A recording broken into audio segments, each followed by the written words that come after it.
राष्ट्रगान के लिए आप सभी अपने अपने स्थान पर खड़े रहें।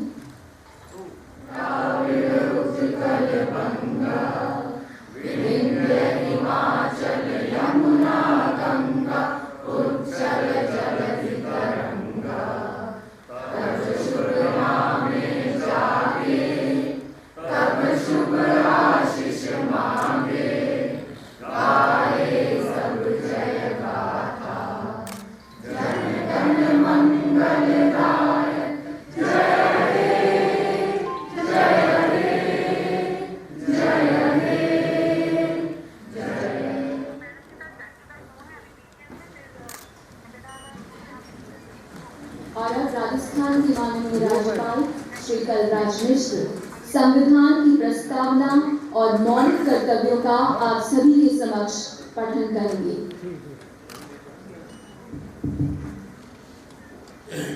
अपने स्थान पर खड़े हों आप सभी। हम भारत के लोग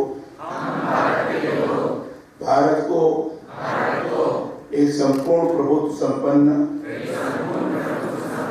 समाजवादी पंथनिरपेक्ष लोकतंत्रात्मक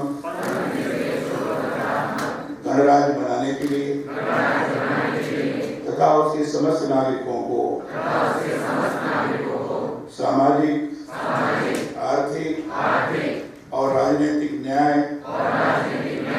विचार अभिव्यक्ति विश्वास और धर्म और उपासना की स्वतंत्रता प्रतिष्ठा और अवसर की समता प्राप्त कराने के लिए तथा उस सब में व्यक्ति की गरिमा और राष्ट्रीय एकता और अखंडता सुनिश्चित करने वाली बंधुता बढ़ाने के लिए दृढ़ संकल्प होकर अपनी संविधान सभा में आज तारीख 26 नवंबर 1949 ईस्वी मिति मार्गशीर्ष शुक्ल सप्तमी संवत 2006 विक्रमी को एतद द्वारा इस संविधान को अंगीकृत अधिनियमित और आत्मार्पित करते हैं।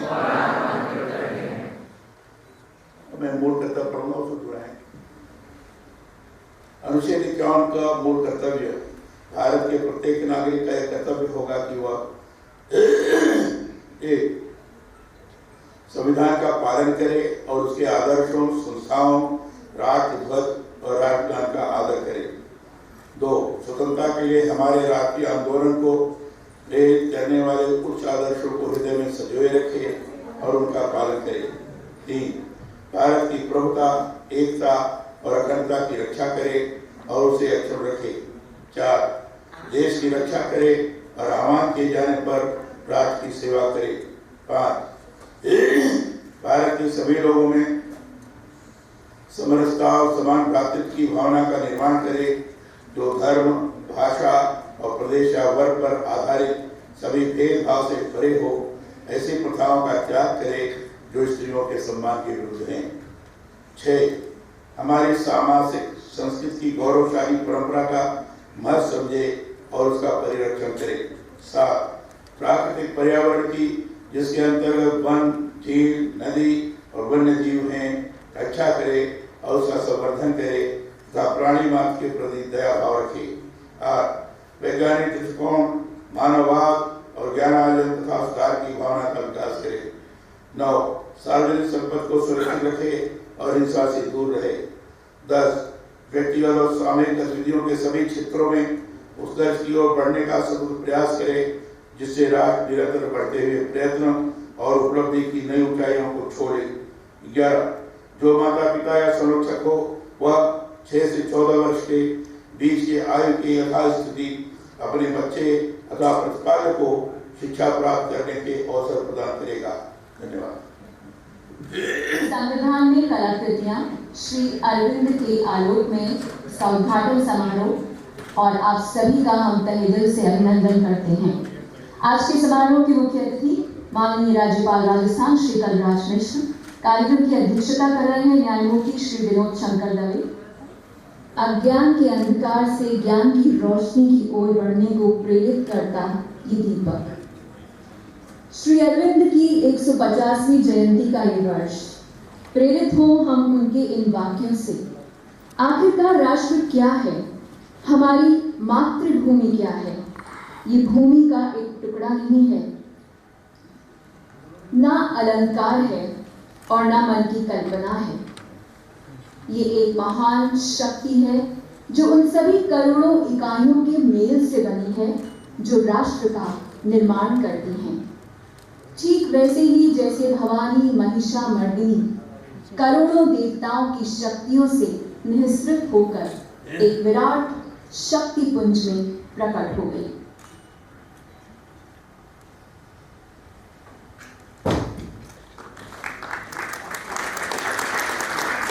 न्यायमूर्ति वीएस दवे को पुष्प भेंट करेंगी श्रीमती शारदा गोयनका। आप उपाध्यक्ष हैं श्री अरविंद सोसाइटी राजस्थान।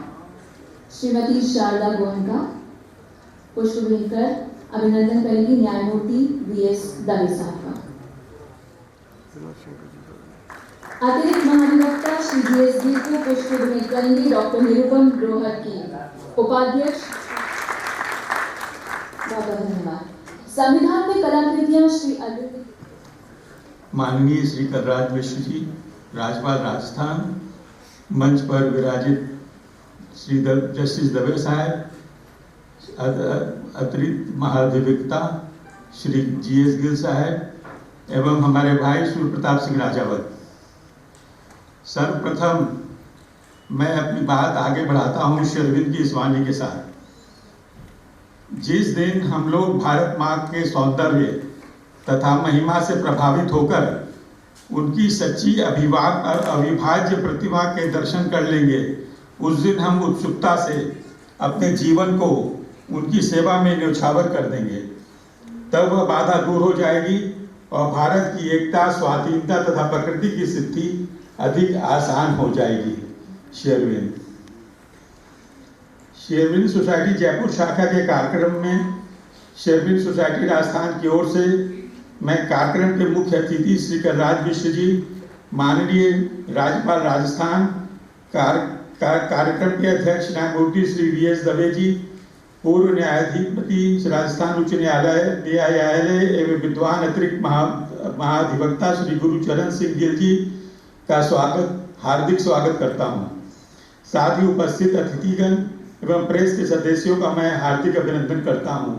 साथ साथ में मैं राजभवन से बता रहे हमारे विशिष्ट जितने भी अतिथिगण हैं उन सब का भी श्री अरविंद सोसाइटी राजस्थान की ओर से, श्री अरविंद सोसाइटी जयपुर की ओर से मैं हार्दिक अभिनंदन करता हूँ। आज का कार्यक्रम संविधान दिवस के परिप्रेक्ष्य में है और आज ये हमारे लिए बड़े सौभाग्य की बात है कि हमारे प्रांगण में श्री कलराज मिश्र जी का आगमन हुआ है।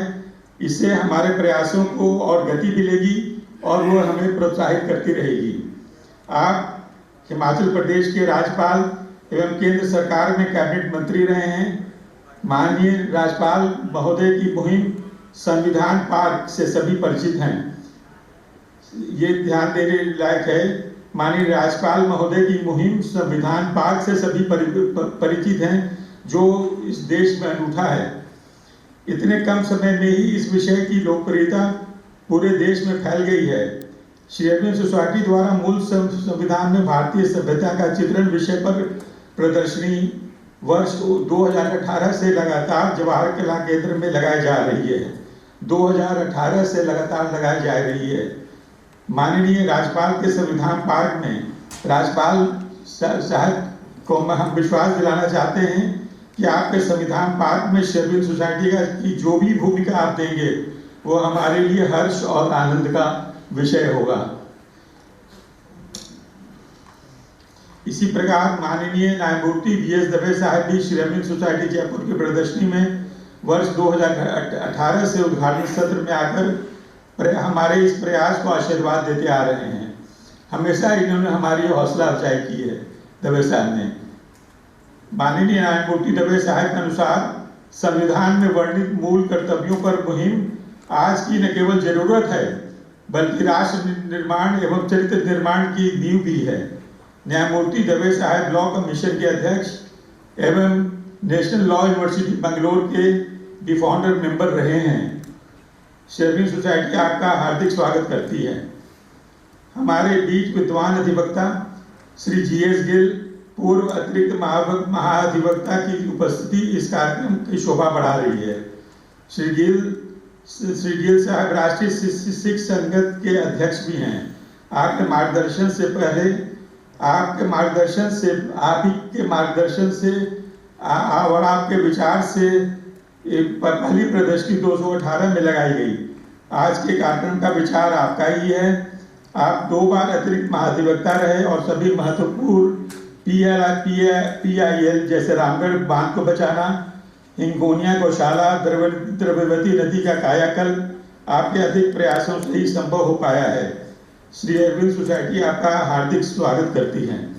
ये सब बड़े बड़े प्रोजेक्ट्स जो इन्होंने आगे लिए, रामगढ़ बांध को बचाना, हिंगोलिया गौशाला, द्रव्यवती नदी, सबका कायाकल्प भी सारे तरह से हो गया। आप सबों का आगमन हमें बल प्रदान करता है एक आध्यात्मिक समाज के निर्माण को तीव्रता से आगे बढ़ाने का जो हमारा लक्ष्य है। हमारा लक्ष्य है, शेरविन सोसाइटी का लक्ष्य है आध्यात्मिक समाज के निर्माण को आगे बढ़ाना। आज के दिन हम पुडुचेरी तथा अन्य स्थानों में अनेक आध्यात्मिक सामाजिक कार्यों का संचालन विभिन्न क्षेत्रों में कर रहे हैं जो समाज की प्रगति में सहायक है। इनमें से कुछ समग्र ग्रामीण विकास, युवाओं हेतु अनेक कार्यक्रम, नारी सशक्तिकरण, स्वास्थ्य, संपूर्ण शिक्षा, जिसके तहत अनेक विद्यालय कार्यरत हैं। राजस्थान में हमारे 2 विद्यालय चल रहे हैं, एक जोधपुर में, झुंझुनू में। प्रबंधन के क्षेत्र में हमने कई एक पब्लिक सेक्टर अंडरटेकिंग को अपना प्रेजेंटेशन दिया है और बड़ा ही सफल प्रेजेंटेशन रहा। प्रबंधन, आध्यात्मिकता आदि अनेक विषयों पर हम सक्रिय हैं, जिसमें कि संस्कृत पर हमारा कार्यक्रम उल्लेखनीय है, वो बहुत बृहद रूप में चल रहा है।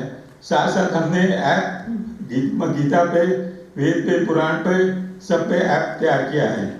शेरविन का साहित्य बहुत व्यापक है, जिसमें आध्यात्मिक, दार्शनिक, सामाजिक, सांस्कृतिक, राष्ट्र निर्माण, वेद, उपनिषद, गीता, कविता एवं कला जैसे अनेक विषयों पर उनके विचार संपूर्ण रूप में निहित हैं, जो 37 वॉल्यूम में है। शेरविन के लिए देश था भगवत शक्ति, भगवती माता, भवानी भारती। आज हमने संविधान में दर्शित कला की प्रदर्शनी लगाई है, जहां प्रत्येक चित्र के साथ राष्ट्र को समर्पित शेरविन के विचार पढ़ने को मिलेगा। इस साल का ये नयापन है। इस प्रदर्शनी को हम राजस्थान के विश्वविद्यालयों में तथा विभिन्न जिलों में जनमानस तक ले जाने की चेष्टा करेंगे। यह आवश्यक है, विश्वविद्यालयों में हम युवाओं के बीच प्रदर्शनी को ले जाएं, जो हमारे विश्वविद्यालय हैं राजस्थान के। हम चेष्टा जरूर करेंगे, आप सबका सहयोग अपेक्षित है। समस्त भारतीय कला। अब मैं आपकी बात समाप्त करता हूँ। आपका पुनः हार्दिक अभिनंदन करते हुए शेरविन के इस वाक्य के साथ, समस्त भारतीय कला का स्वरूप एक विशेष प्रकार की गंभीर आत्मदृष्टि को बाहर प्रकट करना है। समस्त भारतीय कला का स्वरूप एक विशेष प्रकार की गंभीर आत्मदृष्टि को बाहर प्रकट करना है। धन्यवाद। ऐसा देश चुनकर रखते हैं जिसमें थोड़े या बहुत से लोग सब प्रकार की संभावनाओं और विपत्तियों में से गुजरते हुए उच्चतर ज्ञान को सदा सर्वदा सुरक्षित रखते हैं। और वर्तमान काल में कम से कम इस चतुर्युग में वो देश है भारतवर्ष। श्री अरविंद की लाल कमल पुस्तक से लिया गया ये उद्धरण वाकई प्रेरणा का स्रोत है। आमंत्रित करते हैं श्री सूर्य प्रताप सिंह राजावत, अधिवक्ता, राजस्थान उच्च न्यायालय, सचिव, श्री अरविंद सोसाइटी राजस्थान को विषय प्रवर्तन के लिए।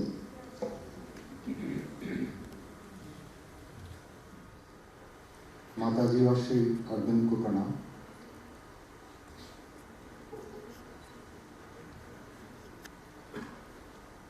Honourable Shri Kalraj ji Mishra, honourable governor of Rajasthan, honourable justice BS Dave sahab, honourable GS Gill साहब, and Honorable Amod ji, the President of Sri Aurobindo Society, and my friends.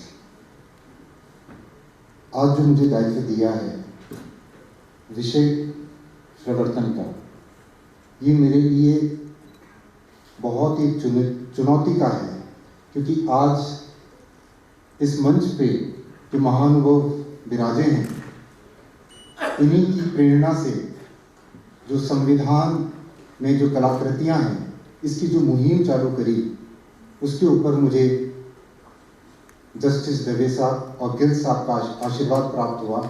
इसलिए इस विषय के बारे में मैं क्या कहूँ, और इससे भी बड़ी मेरी दुविधा ये है कि हमारे संविधान में जो इस राजस्थान राज्य के एग्जीक्यूटिव हेड हैं, वो आज हमारे सामने विराजे हैं, जो कि कॉन्स्टिट्यूशन पार्क मुहिम को आगे लेके जा रहे हैं।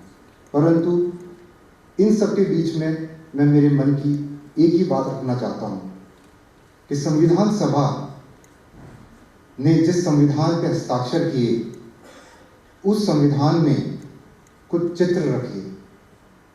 वो चित्र किस उद्देश्य से रखे?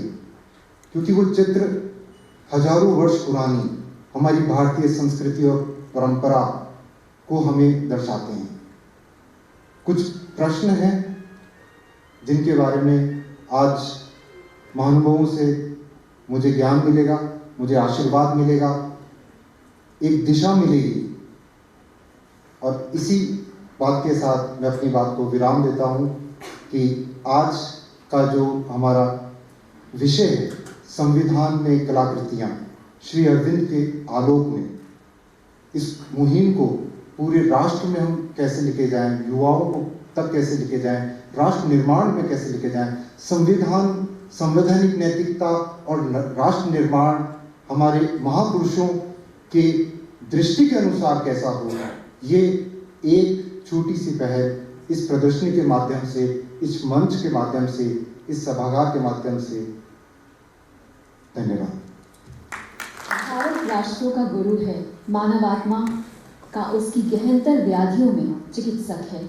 एक बार पुनः में विश्व के जीवन को नए सांचे में ढालने व मानव आत्मा की शांति को पुनर्स्थापित करने के लिए पूर्व निर्दिष्ट है, ये कहना है श्री अरविंद का।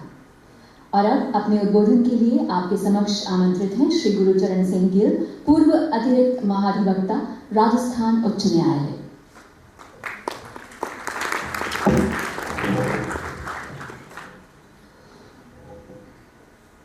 आज के इस ऐतिहासिक कार्यक्रम में, जिनके आलोक में ये कार्यक्रम हो रहा है, हमारे माननीय मेरे बड़े भाई संगठनात्मक रूप से कलराज जी मिश्र साहब, जिनकी अध्यक्षता हमें जीवन में अक्सर मिलती है।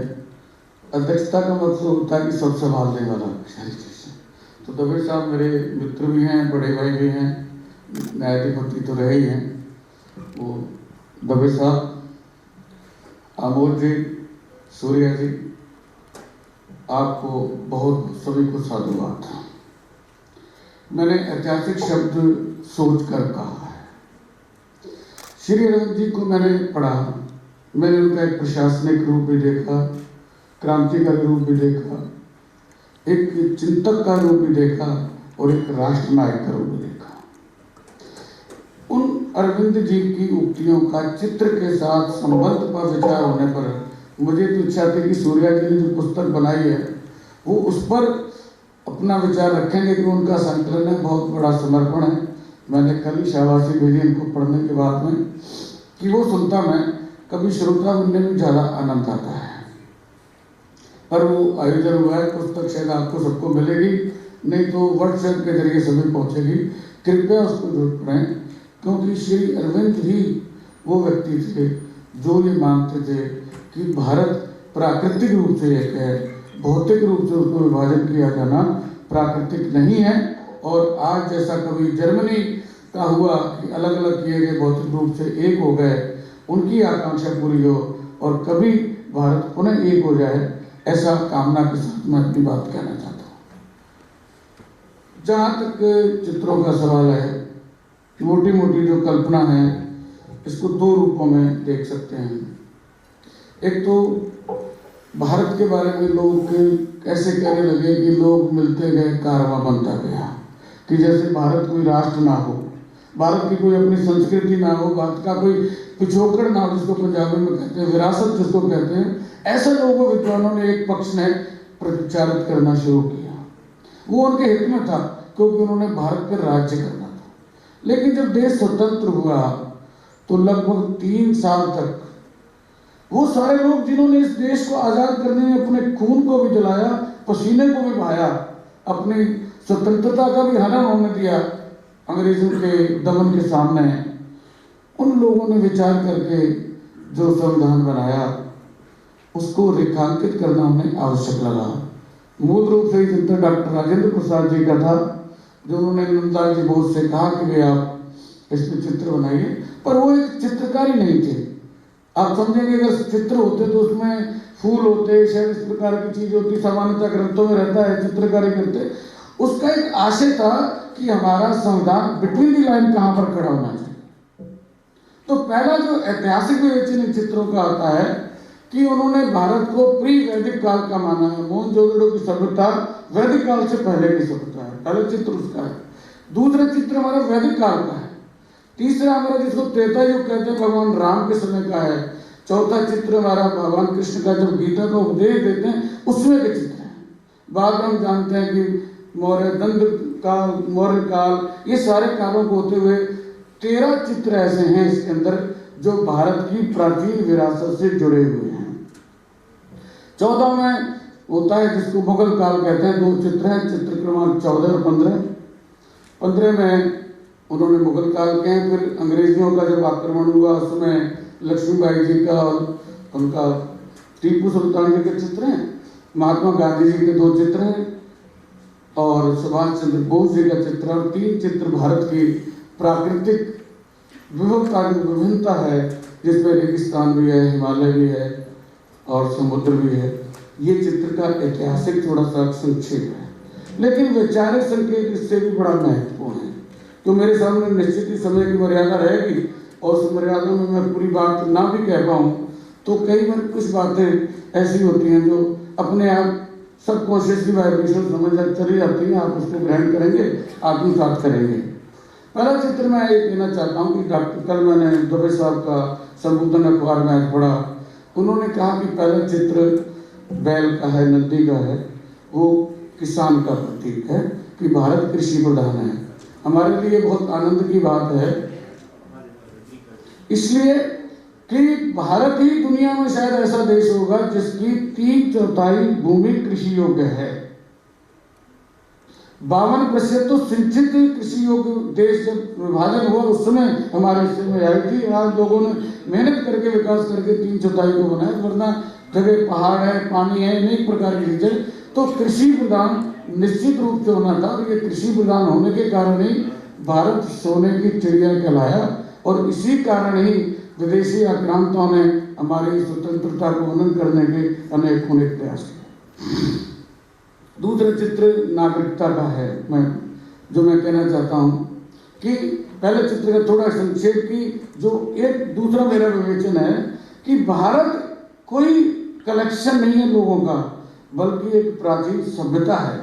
ये सभ्यता बताना है, हम भारत के नागरिक उस सभ्यता के वारिस हैं, इसलिए ये मानसिकता सबसे पहले उसके अंदर रहनी चाहिए। दूसरा जो विषय आता है नागरिकता का, हमारा गुरुकुल का चित्र है। गुरुकुल में देखें आप, अलग जाति के लोग, उच्च जाति, राजाओं के भी बच्चे होंगे, गरीबों के भी होंगे, हर जाति के होंगे। गुरु जी के यहाँ सब बराबर बैठते थे, शिक्षा ग्रहण करते थे। नागरिकता का मतलब अच्छा नागरिक होना भी है, गुरुकुल का ये आशय भी हमें को यहाँ लेना चाहिए। नागरिकता का मतलब केवल सदस्यता नहीं है कि देश के राष्ट्र के सदस्य के नाते, बल्कि संस्कार में जीवन आपने जीना है, ये नागरिकता का दूसरा चित्र। तीसरा चित्र भगवान राम का है, वो बड़ा महत्वपूर्ण है क्योंकि हम देखते हैं तीसरा चित्र मौलिक अधिकारों का है और भगवान राम अधिकारों की बात नहीं करते थे, कर्तव्यों की बात करते थे, जो बाद में 51 जोड़ना पड़ा हमको कि भी देश में कर्तव्य सबसे पहले होने चाहिए। वो संकेत उस समय ही दे दिया गया था चित्रांकन के जरिए कि आपका अधिकार का आशय नहीं है, आपकी मर्यादा और परंपरा का आशय है, ताकि दूसरों के मौलिक अधिकारों की रक्षा हो सके। ये चित्र से भाव है। और चौथा जो हम जानते हैं, नीति निर्देशक तत्व भगवान श्री कृष्ण द्वारा गीता का जो उपदेश दिया, उसमें हम समझ सकते हैं कि नीति क्या है। कल वो विषय चल रहा था, एक मैंने एक डिबेट में सुना कि संवैधानिक नैतिकता, संवैधानिक नैतिकता को दो तरह से समझा जा सकता है। मैं पूर्ण सम्मान से कहना चाहता हूँ, अभिव्यक्ति का अधिकार सभी को है। माननीय सर्वोच्च न्यायालय द्वारा जो पिछले 3 फैसलों में संवैधानिक नैतिकता का जो विवेचन किया है, मेरे अनुसार वो नीति निर्देशक तत्वों की सीमा के अंदर होना चाहिए था, या इन चित्रों के तहत ही होना चाहिए था। इससे बाहर जाकर जो व्याख्या की गई है वो भारत के समाज को स्वीकार्य नहीं होगी। कोई भी राज्य व्यवस्था आम जनता के लिए बनती है, लोगों के वहाँ के रहने वाले जो हजारों साल से जो संस्कृति का वहन करते हैं उनके लिए होती है, उनको गवर्न करने के लिए नहीं हो सकती। और ऐसी स्थिति में जब हमने वी पीपुल ऑफ इंडिया की बात की है, ऐसे में व्यवस्था नैतिक संवैधानिक नैतिकता का ये कभी नहीं हो सकता कि हम उन व्याख्याओं के आधार पर हमारी प्राचीन संस्कृति, हमारी प्राचीन मान्यताएं, हमारे प्राचीन जीवन मूल्य और उन नैतिकताओं को हम दरकिनार करके बात करें। घड़ी देख रहे हैं दबे साहब, इसलिए मैं एक अंत में बात कहना चाहूँगा, लास्ट सोची बात करनी पड़ेगी कि इलेक्शन वाला जो चैप्टर है 15 चित्र क्रमांक 15, उसके अंदर बेतक लोकतंत्र है और लोकतंत्र में सिर गिने जाते हैं, लोग ऐसा कहते हैं। लेकिन इस चित्रों के जरिए संदेश दिया है कि आपको अपना नेतृत्व किनको चुनना है, शिवाजी और गुरु गोविंद सिंह जी जैसा। ये भी संकेत हमको समझना होगा। समय की मर्यादा के अनुसार फिर कभी ऐसा कार्यक्रम रखेंगे जिसमें खुला समय रखेंगे। मैंने ही समय कम करवाया था, इन्होंने तो 20-20 मिनट समय का रखा था। मैंने कि अपने पूजनीय माननीय राज्यपाल भी आ रहे हैं, तो ऐसे में लंबे समय कार्यक्रम नहीं होने चाहिए, तो इसलिए रखा। मैं इसको समाप्त करता हूँ और मैं अंत में दोबारा कहना चाहता हूँ कि श्री अरविंद जी की प्रेरणा लेकर इन चित्रों के जरिए हम भारत के नागरिक अपने आप को और अधिक इस भारत के योग्य बनाएं, क्योंकि मनुष्य केवल मोक्ष प्राप्त करने के लिए नहीं है। मनुष्य का मोक्ष प्राप्त करना केवल साधन है, साध्य नहीं है। साध्य है कि हम मानव होकर दूसरे मानवों के लिए अपने जीवन का कितना भाग अर्पित करते हैं, कितना अच्छा कर पाते हैं, इसके लिए मनुष्य का जीवन बना है। अंत में बात कहना चाहूँगा कि जो चित्र क्रमांक हिमालय से संबंधित है 19वां, वो हिमालय का है। इसलिए हिमालय जैसे मजबूत है, सुदृढ़, ऐसे ही हमारा संविधान होना चाहिए। इसमें संविधान संशोधन अपनी मर्जी और श्रद्धा के अनुसार नहीं होने चाहिए। इसी चिंता भी जनता को करनी चाहिए, समाज के लोग करेंगे तभी भारत भव्य बनेगा। यही हमारी आकांक्षा है। ये अरविंद जी का है। धन्यवाद साहब। आज के उद्घाटन समारोह की अध्यक्षता कर रहे न्यायमूर्ति श्री विनोद शंकर दवे, पूर्व न्यायाधीश, राजस्थान उच्च न्यायालय। हम सभी आपके उद्बोधन के लिए प्रतीक्षारत हैं। आमंत्रित है न्यायमूर्ति श्री विनोद शंकर दवे।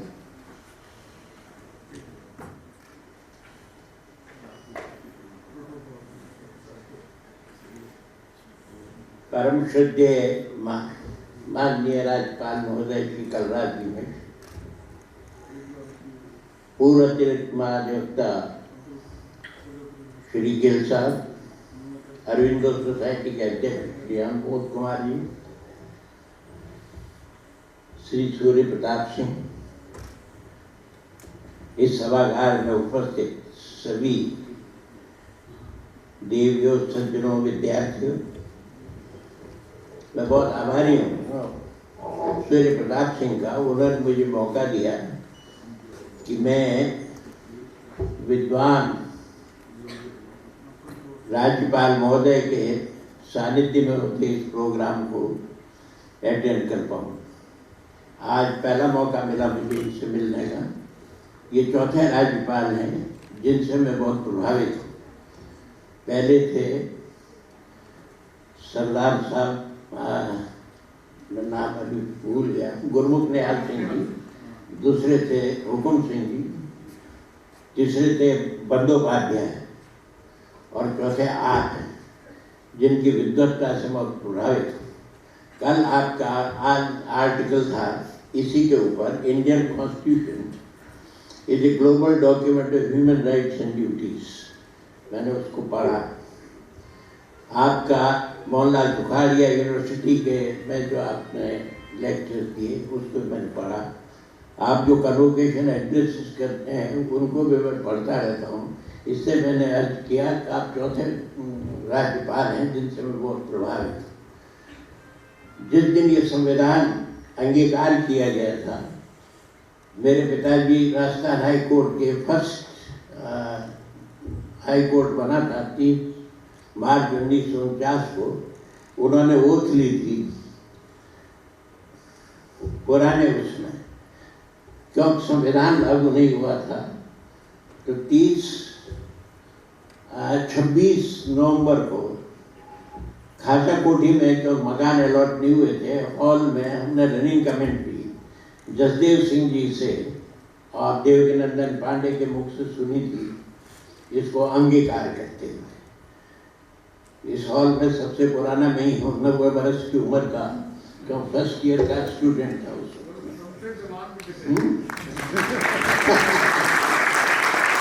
मैंने इस संविधान को बराबर देखा है और मुझे इस बात का सौभाग्य मिला कि मैंने लॉ अहमदाबाद से किया और जिस कॉलेज में था उसके ट्रस्टीज में दादा साहब मावलंकर भी थे, जीवे मावलंकर भी थे, सरदार पटेल भी थे और महात्मा गांधी भी थे। That was the only college in Gujarat, सरेली शाह लॉ कॉलेज। उसका मैं विद्यार्थी था। हेरेंड लॉर्ड स्ट्रीट इंस्टीट्यूट ऑफ पॉलिटिकल साइंस में मावलंकर साहब हमको समझाते थे, एक एक इलस्ट्रेशन के पीछे एक एक स्टोरी है। पहला इसीलिए उन्होंने ये कहा एग्रीकल्चर स्ट्रेंथ, बुल में स्ट्रेंथ भी है, एग्रीकल्चर भी। इस शेर के भी चारों तरफ 4 एनिमल हैं, वो भी उसी के प्रतीक हैं कि हम भारत के लोग कितने कौन हैं। तो जब मैं स्टूडेंट था और कलेक्टर उदयपुर की गाड़ी ने एक लेडी को नॉकडाउन कर दिया, उसने जब लॉ ऑफ टॉर्ट्स में वो किया, मेरे फादर के सामने वो केस आया। मैं छुट्टियों में आया हुआ था। उन्होंने कहा कि एक आर्ग्यूमेंट चल रहा है मेरी कोर्ट में, king can do no wrong. इससे स्टेट की व्हीकल से अगर कोई एक्सीडेंट होता है कॉम्पनसेशन नहीं मिलता, तुम्हारा क्या ख्याल? मैं कहा it is no more available in this country, sovereignty lies with the people of India, so he is not sovereign, sovereign is with the people of India, हम भारत के साथ हैं। And he said I delivered the same judgement. वो judgement आज भी law college में law of torts में पढ़ाया जाता है। तो फर्स्ट जजमेंट तो उन्होंने हमको बताया कर्म प्रधान, क्योंकि वेद के 10वें अध्याय में इस भारत भूमि का वर्णन किया है जिसके 3 तरफ समुद्र हैं, एक तरफ हिमालय है। ये एक तपोभूमि है जिसमें जो भी है वो कर्म समित के स्वरूप है, तो उसको समित माना और वसुदेव कुटुंबकम की बात की। तो सारा विश्व एक, और वो इसलिए उन्होंने ये कहा कि मावलंकर मुझे कहते थे कि मिस्टर दवे, दैनिक वेबस्टर ब्रदर्स जो थे, एक ने ये कहा कि if speech is silver silence is gold, if speech is human silence is divine. दूसरे ने कहा कि if we work upon marble it will perish, if on brass time will efface it, if we rear temples, churches and mosques they will crumble into dust, but we if work upon immortal minds and imbue them with principles of just fear of God and love of our fellow men, we engrave on those tablets something that brightens till eternity. तो महापुरुष जो कहता है वो ether में जाता है। रामचंद्र ने जो कहा वो मर्यादा पुरुषोत्तम है। कृष्ण ने जो कहा वो गीता का उपदेश है, कर्मयोग। अरविंदो ने जो कहा वो एक बात है। बुद्धा ने कहा वो कभी नहीं मिट सकता, जो महावीर ने कहा वो कभी नहीं मिट सकता, जो गुरुवाणी है वो कभी नहीं मिट सकती। जो प्रिंसिपल शिवाजी ने लिखे अपने, जो अरविंद वो अरुण माधव दवे की किताब है शिवाजी का स्वराज, उसमें जो उन्होंने वर्णन किया वो कभी नहीं मिट सकता। इसलिए हमारे संविधान जितनी भी इलस्ट्रेशन है 22 की 22, उनके पीछे एक स्टोरी है और वो स्टोरी डिपिक्ट करती उस तस्वीर को जब तक हम उसको नहीं पढ़ेंगे। इसलिए जब जो फंडामेंटल मूल कर्तव्यों का लेसन जब नहीं दिया तब हमने लड़ाई लड़ी और मुझे इस बात का फक्र है 3 दफा मिसेस गांधी से लड़ने गया मैं उनके बंगले के ऊपर, और ये मेरा फेड है। मैंने इसको फर्स्ट पर्सन में वहाँ में ट्रांसलेट कर रखा है और जिस स्कूल में जाता था फोटो पे दस्तखत करवाता था। मैं आदर करूँगा इसका 11 वर्ड्स हैं, 11 वर्ड्स के साथ वो है। मैं निवेदन करूँगा आप राज्यपाल महोदय हैं, इसे कंपल्सरी कहें, हे प्रभु आनंददाता ज्ञान हमको दीजिए, no more a good prayer, the prayer is, ये मेरा बाइबल है, कुरान है, गीता है, इसकी अगर मैं प्रार्थना करूँगा, इस संविधान की रक्षा करूँगा, प्राणी मात्र के प्रति अगर मैं संवेदनशील होऊंगा तो मैं इसकी मूल भावना का पालन करूँगा। इतना कहकर मैं अपनी वाणी को विराम देता हूँ। धन्यवाद। जब हम सभी के लिए कि इतने प्रबुद्ध शख्सियतों को हम सुन पा रहे हैं, वक्त थोड़ा सा कम है हमारे पास। संविधान में कलाकृतियां श्री अरविंद के आलोक में इस विषय पर आयोजित की जाने वाली प्रदर्शनी का उद्घाटन समारोह, जिसके मुख्य अतिथि माननीय राज्यपाल राजस्थान श्री कलराज मिश्र, आपके आशीर्वचनों को हम सभी आतुर हैं।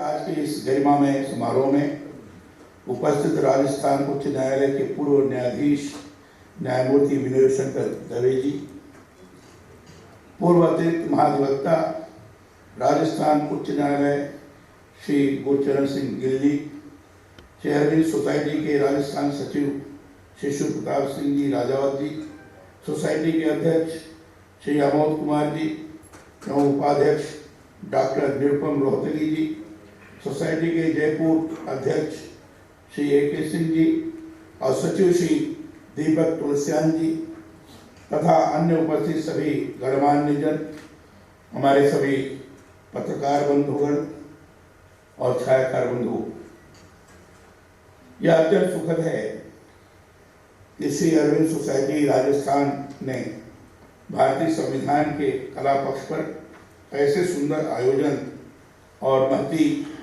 प्रदर्शनी की पहल की है।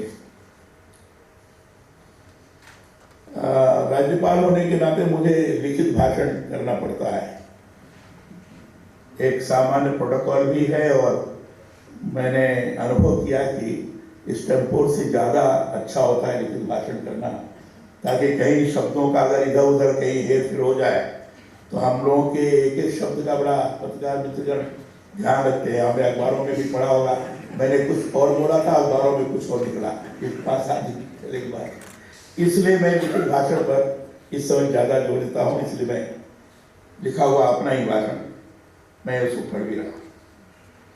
महर्षि अरविंद को मैं राज के ऋषि कहता हूँ।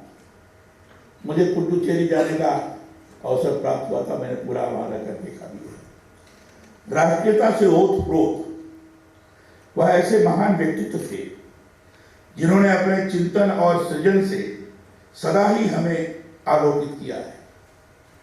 अरविंद ने राष्ट्रवाद को सच्चा धर्म मानते हुए राजनीतिक स्वतंत्रता को ईश्वरीय कार्य तक की संज्ञा दी है। महर्षि अरविंद के विचारों के आलोक में मूल भारतीय संविधान की प्राधिकृत प्रति पर कलाकृतियों का जो चित्रण हुआ है, उस पर अरविंद के चिंतन के गहरे ओज को हम अनुभूत कर सकते हैं। मैं थोड़ा ये भी बताना चाहता हूँ, हमारे बड़े संविधान विज्ञ लोग हैं और इनको अच्छी तरह से पता है, जो हमारे संविधान बनाने की बात आई थी तो उस समय बहुत ही गहनता के साथ कई देशों के संविधानों का अध्ययन किया गया। क्योंकि कई देशों के संविधानों का अध्ययन ही नहीं किया गया तो भारत की जो प्राचीनता थी और भारतीय प्राचीन परंपरा का भी अवलोकन किया गया। और उस समय जो संहिताएं थी, समय समय पर अलग अलग संहिता बनती थी। संहिताएं थी संहिताओं का अध्ययन किया गया, स्मृतियां थी उसका अध्ययन किया गया, महाभारत, भगवत गीता, विशेष रूप से वाल्मीकि रामायण, इन सारी चीजों का बड़ी गंभीरता से अध्ययन किया गया और विभिन्न युगों में किन किन प्रकार की आवश्यकताएं थी, जिन आवश्यकताओं के आधार पर उस समय की सामाजिक व्यवस्था को एक परिणाम दिया गया था, इन सारी चीजों का गहनता से अध्ययन करने के पश्चात ये संविधान बना। मैं तो कहता हूं कि जो चित्रांकन हुआ है, यह चित्रांकन उसी के अनुरूप किया गया है ताकि भारतीयता से इतर कोई बात ना हो सके।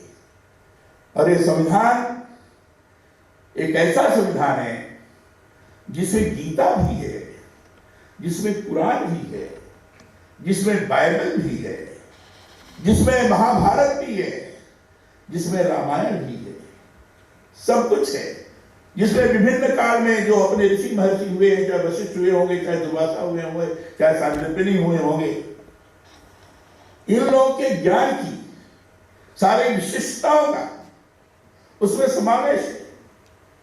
और इसीलिए मैं कहता हूं, और आपने बहुत अच्छा कहा दवे जी ने, ये संविधान हमारा एक ऐसा पवित्र ग्रंथ है जो गीता, कुरान, बाइबल से बड़ा है, और इसलिए आज इस संविधान की पवित्रता के प्रति हमें सजग रहना है। और उसी हिसाब से अरविंदो ने इस संविधान के मूल स्वरूप को लोगों के सामने प्रस्तुत करते हुए उसका चित्रांकन कैसा हुआ है इसको दर्शाने का प्रयास किया और बताया उन्होंने। अरविंद की एक बहुत ही महत्वपूर्ण पुस्तक है फाउंडेशन ऑफ इंडियन कल्चर, जहां तक मुझे याद है कि इसका हिंदी संस्करण भारतीय संस्कृति के आधार नाम से प्रकाशित हुआ है। इस वेद में भारतीय संस्कृति के साथ भारत की कलाओं, इतिहास के साथ लोकतांत्रिक जीवन पद्धति का जो विश्लेषण महर्षि अरविंद ने किया है वह अद्भुत है। जितनी बार आप इस चीज को पढ़ेंगे आपका मन इसे और पढ़ने को करेगा। मैं मानता हूं कि किसी पुस्तक की यही सफलता है तो आपके मन को मथे। भारतीय संविधान को मैं हमारे देश का जीवंत दस्तावेज इसलिए कहता हूं, यह ऐसा विधान है जिससे देश की शासन प्रणाली ही संचालित नहीं होती, बल्कि इसमें भारतीय संस्कृति की उदात्त जीवन धारा को हम साक्षात अनुभव कर सकते हैं। इसमें उच्च मानवीय आदर्शों के दृष्टिकोण को सर्वोच्च प्राथमिकता दी गई है। विश्व के सबसे लंबे हमारे लिखित संविधान में संपूर्ण प्रभुत्व संपन्न समाजवादी पंथनिरपेक्ष लोकतंत्रात्मक गणराज्य की महती संकल्पना है। भारतीय संविधान पर अपने विचार में निरंतर सार्वजनिक करता रहा हूं। मुझे इससे आंतरिक लगाव सा है। मेरी एक पुस्तक का नाम ही, मैंने एक किताब भी लिखा है जिसका लोकार्पण महामहिम उपराष्ट्रपति ने किया, उस किताब का नाम ही है संविधान, संस्कृति और राष्ट्र। इसका नाम ही, इसमें संविधान से जुड़ी संस्कृति के अपने विचारों, संस्कृति के अपने विचारों को मैंने पाठकों से साझा किया है। यह सुखद है कि संविधान के कला पक्ष को केंद्र में रखते हुए यहाँ जवाहर कला केंद्र में संविधान की मूल प्रति में उकेरे महान कलाकार नंदलाल बोस के नेतृत्व में बने चित्रों को प्रदर्शित किया जा रहा है। उन चित्रों में निहित महर्षि अरविंद की विचार संबद्धता को भी यहाँ केंद्र में रखा गया है। मैं समझता हूँ इस तरह के प्रयासों की ही आज अधिक आवश्यकता है, जिससे संविधान की हमारी संस्कृति को व्यापक स्तर पर जन जन में संप्रेषित किया जा सके। मैं ये मानता हूँ कि श्री अरविंद की 150वीं जयंती पर इतिहास, संविधान और कला को जोड़ने का आपका यह प्रयास संविधान से जुड़ी कलाओं की समझ को नई दिशा देगा। मैंने संविधान के मूल प्रति का अवलोकन किया है। मेरे पास वो मूल प्रति है, मैंने उसको पूरा देखा है। वो तो हस्तलिखित संविधान है, हाथों से लिखा हुआ है, और अभी भी जो हस्तलिखित है उसको देखेंगे तो लगता है बिल्कुल जीवंतता शब्दों में दिखाई पड़ती है, मलिन नहीं हुआ है शब्द। उसको देखने वाला लगता है कि सचमुच उसमें से कुछ निकल रहा है। ऐसा इसके भाग 2 में वेद में भारतीय संस्कृति का चित्रण है। महर्षि अरविंद गिल साहब ने एक भाग करके उसकी वैशिष्ट्य को हमारे सामने प्रस्तुत किया है। महर्षि अरविंद वेद संस्कृत पर लिखते हैं कि हम जो कुछ हैं और जो कुछ बनने की चेष्टा करते हैं उस सबके मूल में प्रचंड रूप से हमारे दर्शन का स्रोत, हमारे धर्मों का सुदृढ़ आधार, हमारे चिंतन का सार, हमारी आचार नीति और हमारी सभ्यता का सारांश, हमारी राष्ट्रीयता को थामे रखने वाला स्तंभ वाणी की एक लघु राशि अर्थात वेद है। इसी तरह संविधान के भाग 3 में रामायण का अंकन है। महर्षि अरविंद ने रामायण को आदर्श जीवन चरित्र के साथ उदात्त जीवन मूल्यों का सार बताया है। वाल्मीकि रामायण तो उसका एक प्रत्यक्ष उदाहरण है। संविधान में ब्रिटिश विद्रोह और टीपू सुल्तान और रानी लक्ष्मीबाई का अंकन चित्रकारों ने किया है। महर्षि अरविंद के मत में बलिदान में एक अतुलनीय आध्यात्मिक चुंबकीय शक्ति होती है जो चमत्कार करती है। एक समस्त राष्ट्र, पूरा संस्कार वह अग्नि पकड़ लेता है जो कुछ एक हृदय में प्रज्वलित हुई होती है। संविधान की मूल प्रतिपद उकेरी कलाकृतियों को जितनी बार देखेंगे, महर्षि अरविंद और ऐसे ही दूसरे जो देश के महापुरुष हुए हैं उनके चिंतन का आलोक हमें उनके निहितार्थ में दिखता मिलेगा। इसलिए मैं चाहता हूं कि संविधान से जुड़ी भारतीय कला संस्कृति के ऐसे सार्वजनिक प्रयास सभी स्तरों पर हो ताकि संविधान की हमारी संस्कृति का अधिकाधिक प्रसार हो सके। मैंने इस समय सारे विश्वविद्यालयों में संविधान वाटिका बनवाने का अभियान चला है, और कल मैं उदयपुर में था, मोहनलाल सुखाड़िया विश्वविद्यालय में। उस सबसे पहले उन्होंने संविधान वाटिका बनाई और संविधान स्तंभ बनाया है। और संविधान स्तंभ में जो उसका आधार है, उस आधार में तो संविधान के 22 भाग हैं, 22 भाग हैं, और उसके स्तंभ पर एक तरफ संविधान का मौलिक अधिकार है और दूसरी तरफ मौलिक कर्तव्य है, और थोड़ा उसके नीचे संविधान के जो नीति निर्देशक हैं, जो डायरेक्टिव प्रिंसिपल्स है, उसको उन्होंने लिखा है। और एकदम आधार स्तंभ पर पूरा संविधान, वो लिख के तो नहीं आया लेकिन आ जाएगा, लेकिन बड़ा सुंदर उन्होंने बनाया। विश्वविद्यालयों में बनेगा तो नौजवानों को रहेगा ये हमारा संविधान है, जिस संविधान के आधार पर पूरा ये देश चल रहा है, इतना बड़ा लोकतांत्रिक देश चल रहा है। मैं जानबूझ करके प्रियम्बल और फंडामेंटल ड्यूटीज पढ़ता हूँ, जानबूझ के पढ़ता हूँ। 2019 में मैं यहाँ आया था और 2019 में अधिवक्ताओं के बीच मेरा एक कार्यक्रम था।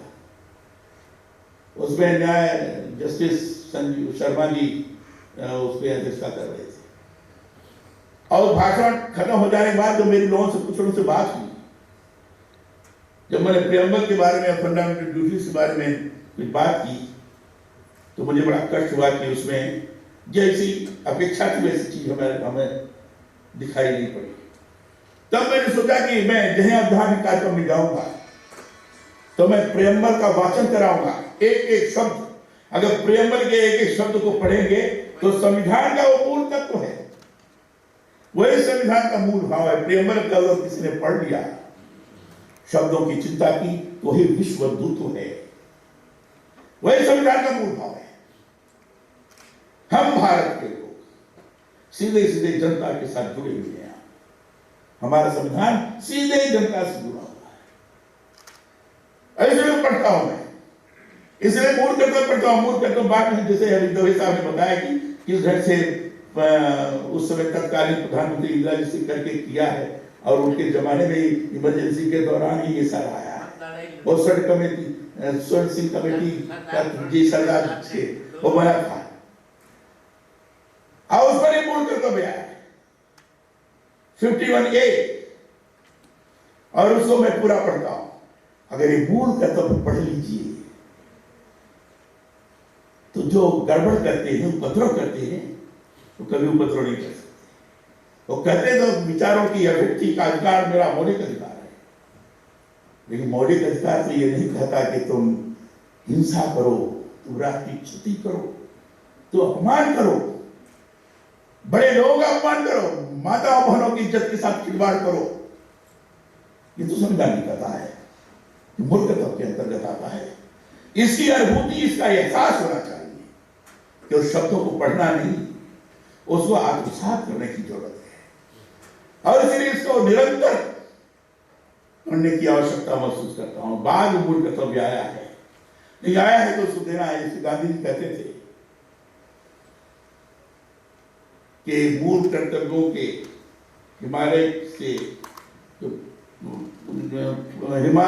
जो मूल कर्तव्य की गंगा प्रवाहित होती है, अधिकारों मूल कर्तव्य वहां से अधिकारों की गंगा प्रवाहित होती है, हिमालय के मूल कर्तव्य से अधिकारों की गंगा प्रभावित होती है। ये महात्मा गांधी जी ने कहा है।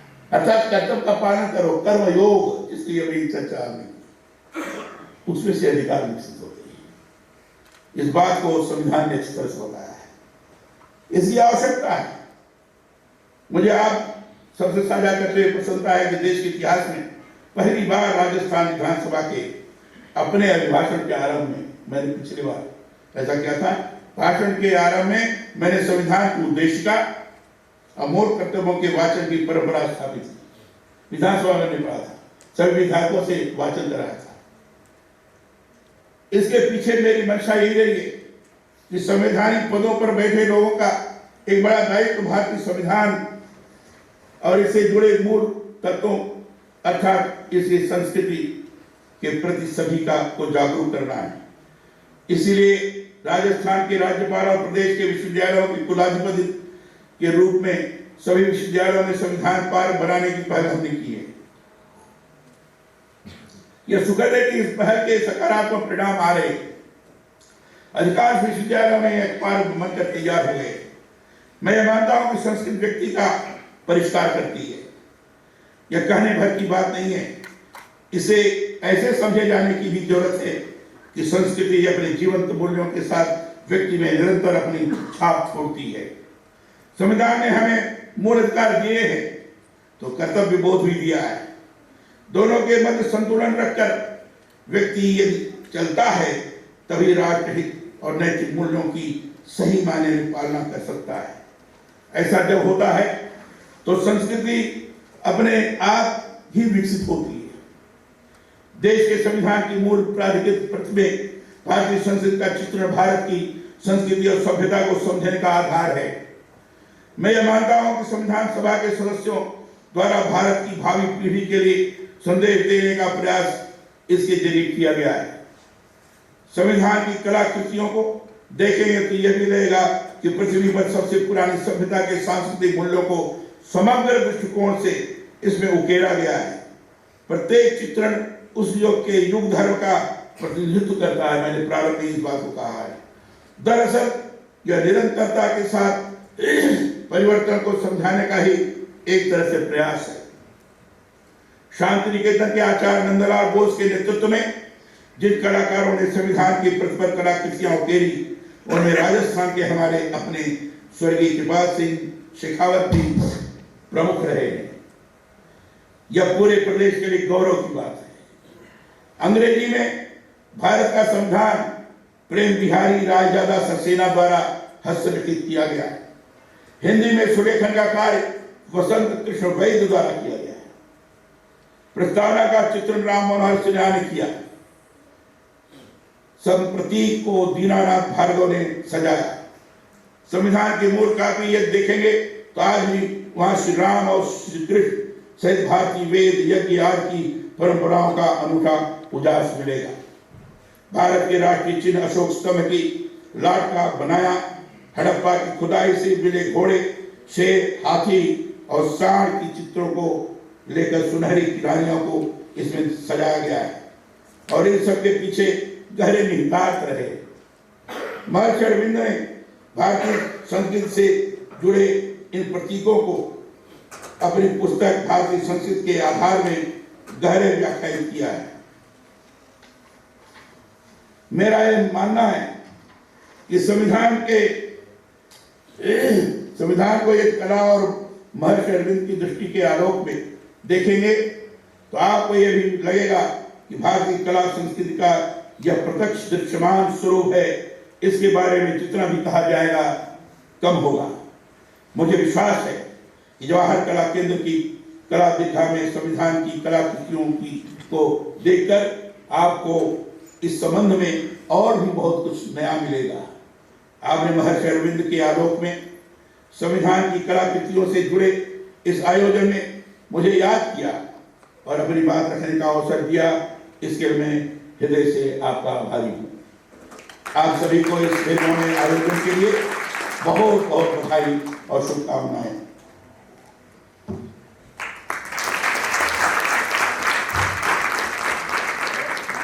अरविंद रचित पुस्तकों का सेट स्मृति चिन्ह के रूप में आज के समारोह को अपने जहन में बसाए रखने को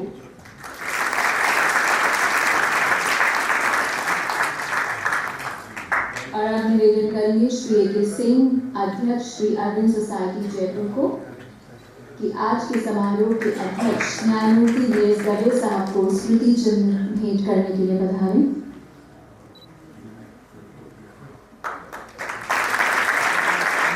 अब निवेदन करेंगे श्री दीपक श्री तुलसियान को, सचिव श्री अरविंद सोसाइटी जयपुर, अतिरिक्त महाधिवक्ता श्री जी। शुक्रिया। कुछ ही पल। नमस्कार। हमारे मुख्य अतिथि महामहिम राज्यपाल राजस्थान माननीय श्री कलराज जी मिश्र, आपके बहुमूल्य समय के लिए और आपके मार्गदर्शन के लिए मैं श्री अरविंद सोसाइटी राजस्थान की ओर से आपका आभार व्यक्त करता हूँ। आपकी प्रेरणा और आशीर्वाद भविष्य में भी हमारा मार्ग प्रशस्त करेंगे।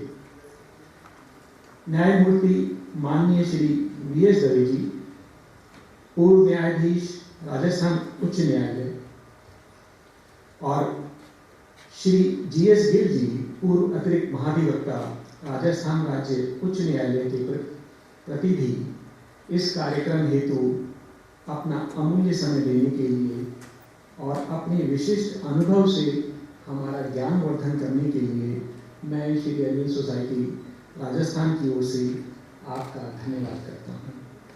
आशा है कि भविष्य में भी हमें आपका स्नेह और मार्गदर्शन मिलता रहेगा। जवाहर कला केंद्र के मेरे साथी और मीडिया के कर्मी जो इस प्रदर्शनी के कुशल शिल्पी हैं, उनके अतुल्य सहयोग के लिए हम सभी आपके आभारी हैं। यहाँ पर उपस्थित जितने भी शुद्धि श्रोतागण हैं और मान्य अतिथि हैं, उन सभी को मेरी ओर से और श्री अरविंद सोसाइटी राजस्थान की ओर से हार्दिक धन्यवाद। हम सभी आपके आभारी हैं। इस कार्यक्रम में कुछ अन्य लोगों का भी विशेष योगदान रहा है। श्री नकुल शर्मा जी, श्री दीपिका गौड़ जी, श्री डॉक्टर मणि कुमार जी, और इसके अतिरिक्त और भी कई लोग हैं जिनका नाम अभी मेरे स्मृति में नहीं है। उन सभी का मैं धन्यवाद करता हूं और इसके साथ ही मैं आप सभी से अनुरोध करता हूं कि आप प्रदर्शनी के अवलोकन हेतु प्रदर्शनी स्थल पर पधारने के लिए आपसे अनुरोध करता हूं। परंतु इससे पूर्व आपसे विनम्र अनुरोध है कि मंच पर विराजमान अतिथियों के इस सभागार से प्रस्थान के पश्चात ही आप लोग अपना स्थान छोड़ें और प्रदर्शनी स्थल की ओर प्रस्थान करें। धन्यवाद।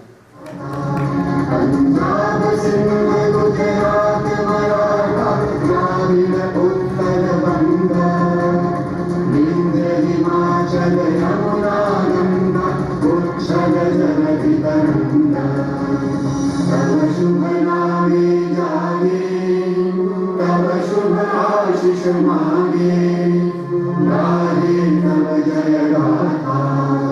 जय जय मंगलदायक जय हे भारत भाग्य विधाता।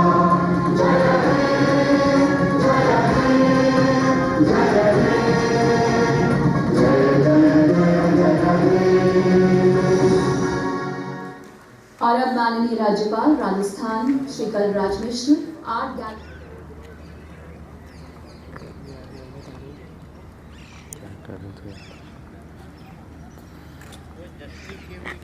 किसी तरह से पूरे कर्तव्यों को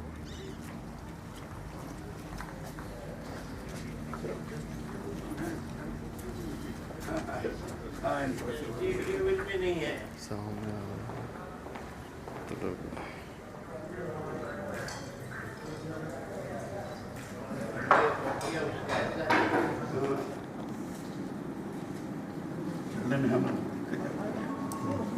ठीक है।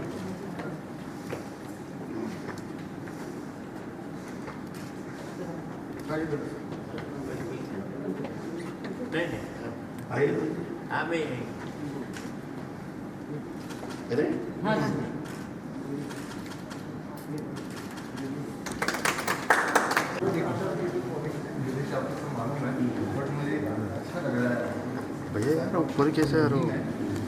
ये इसका आपके जूम रहता है यार। इसके सारे हैं और फिर पीछे चल रही मून जो दारू कार्ड है जो डिस्टेंस ये तो आप फिल्म देख रहे हैं जी, ये पूरा पेज है, मतलब इसके अंदर हमारी तरफ से कुछ भी नहीं है, एज इट इज उसका स्कैन करके वही लगाया है जी। मैंने देखा है, वो पहचाना। श्री अर्जुन का 150वें जो वर्षगांठ है, ये जैसे ये गुरुकुल है, गुरुकुल वेद के ऊपर जो श्री अरविंद ने कहा है इस सब्जेक्ट पे उनका ओरिजिनल कोड लगाया है। इस प्रकार जैसे बहुत ही अच्छी रामायण जी, जैसे आपने जो अभी फरमाया था भारतीय संस्कृति के आधार, उसी में से ये जो आगे वाले सब कोड है ओरिजिनल रेफरेंस है। जैसे रामायण पे श्री अरविंद ने क्या कहा है, आगे जब हम आते हैं महाभारत पे श्री अरविंद ने क्या कहा है, बड़े सरल शब्दों में बहुत सारी चीजें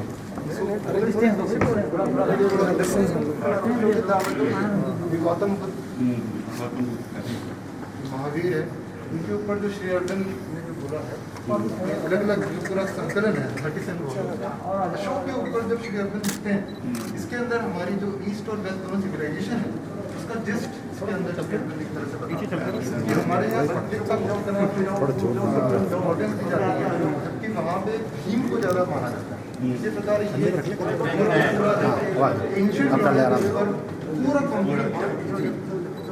पूरा आगे हम बढ़ते हैं। अभी ये प्रयास चालू है, तो अभी जितना मुझे मिला यार बहुत अच्छा किया है कि ओरिजिनल जितनी भी है जी जैसे वीडियो इंडिया पे जो श्री अरविंद ने जो लिखा है तो हर चित्र के साथ जो रेलेवेंट बना रखे इनको इसके लगाते हैं। ये 1857 की जो है उसके ऊपर भी गांधी जी की जो बात आती है तो डॉक्ट्रिन ऑफ पैसिव रेजिस्टेंस था श्री अरविंद का, उसके बारे में इसके ऊपर जो भारत का विभाजन है 15 अगस्त का जो संदेश है इसी प्रकार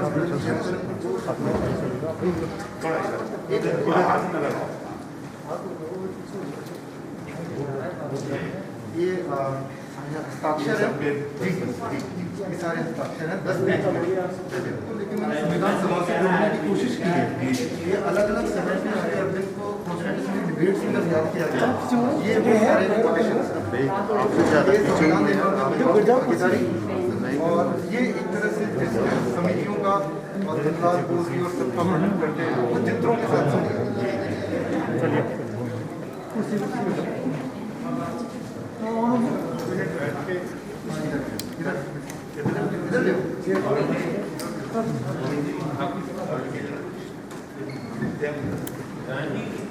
खंड में पीछे बैठ अरे आप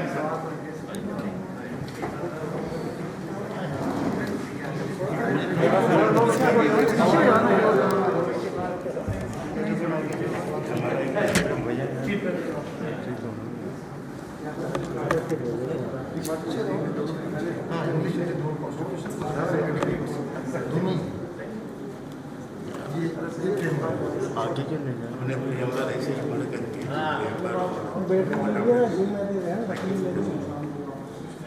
मैंने तो यहाँ अपनी तस्वीर लगा के मुझे घर में बाहर वोट जाता पढ़ के जाता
राज्यपाल के रूप में आया हूँ। उसके कुछ ही महीने के पश्चात मैंने अनुभव किया कि संविधान के उद्देशिका और उसके मूल कर्तव्यों के बारे में सामान्य जन को, युवकों को, अन्य लोगों को भी जानकारी देना आवश्यक है। इसलिए हमने सबसे पहले विश्वविद्यालय से प्रारंभ किया। विश्वविद्यालय के कन्वोकेशन में हम उद्देश्य का वाचन करते, सबको दोहराते थे और मूल कर्तव्यों का भी पाठ करते थे और अभी भी करते हैं। जहाँ जहाँ मेरे कार्यक्रम होते थे वहाँ भी मैं करता था। आज जैसा आपने देखा, आज यहाँ मैंने किया। और सभी विश्वविद्यालयों में जिसका मैं कुलाधिपति हूँ, वहाँ संविधान उद्यान बनवाना प्रारंभ कर दिया है। कल मोहनलाल सुखाड़िया विश्वविद्यालय उदयपुर में संविधान उद्यान बहुत बढ़िया बना है, आपको उधर जाकर जरूर देखिए। उसका मैंने लोकार्पण किया। कई विश्वविद्यालयों में बनकर तैयार हो गए, लोकार्पण करना है।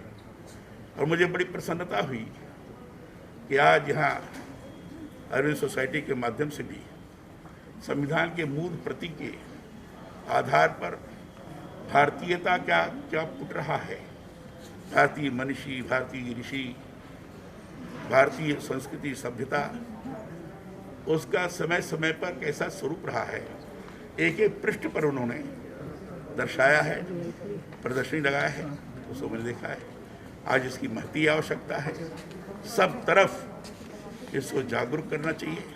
तभी मौलिक अधिकार की बात करते हैं तो हमारा मौलिक कर्तव्य क्या है, ये भी एहसास करते हुए इतना बड़ा लोकतांत्रिक देश इसी संविधान के द्वारा चलाया जा रहा है। ये हमारे लिए पवित्र ग्रंथ है। इसकी अवमानना और इसका अपमान नहीं होना चाहिए। इस सोच के आधार पर सब दूर काम होना चाहिए। इससे पीछे की ये मूल भावना है, इसी को जागृत करने का हम लोगों की तरफ से प्रयास है। तब जस्टिस दवे साहब ने सिफारिश की है कि इन्हें स्कूल में मॉर्निंग प्रेयर के रूप में शामिल किया जाना चाहिए, होना चाहिए, कोई हद नहीं। एक तो आपने कहा सर कि